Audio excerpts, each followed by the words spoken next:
ಮಧ್ವಾಚಾರ್ಯರ ಹೃದಯದಲ್ಲಿ ಕೃಷ್ಣ ನಿರಂತರವಾಗಿ ನೆಲೆಸಿದ್ದಾರೆ. ಅಂತಹ ಮಧ್ವಾಚಾರ್ಯರು ನಮ್ಮ ಪರ್ಯಾಯ ಸ್ವಾಮಿಗಳಲ್ಲಿ ನೆಲೆಸಿದ್ದಾರೆ.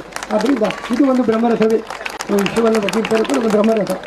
ಈ ಬ್ರಹ್ಮರಥ ಕೃಷ್ಣನಿಗೆ ಈ ಬ್ರಹ್ಮರಥವನ್ನು ಅರ್ಪಿಸಿದೆ ಎಂಬುದಾಗಿ ನಾವೆಲ್ಲರೂ ಕೂಡ ಆನಂದದಿಂದ ಅವರ ಸಾಧನೆ, ಅವರ ಉತ್ಸಾಹ, ಆ ಭಕ್ತಿ, ಕೃಷ್ಣನ ಭಕ್ತಿ, ಆ ಪರ್ಯಾಯದಲ್ಲಿ ಕೃಷ್ಣನಿಗೆ ಎಷ್ಟೇ ವೆಚ್ಚವಾಗಲಿ ಇಂತಹ ಒಂದು ರಥ ಅರ್ಪಿಸುವ ಕಾರ್ಯ ದೊಡ್ಡ ಸಾಧನೆಯನ್ನು ಮಾಡಿದವರನ್ನು ಹೃತ್ಪೂರ್ವಕವಾಗಿ ನಾವು ಅಭಿನಂದಿಸ್ತಾ, ನಮ್ಮ ವಿಶ್ವವಲ್ಲಭ ತೀರ್ಥರು 8 ವರ್ಷದಲ್ಲಿ ಒಂದೇ ಸೋದೆಗೆ ಹೋದೆ, ಸೋದೆಯ ಗುರುತೇ ಸಿಗಲಿಲ್ಲ.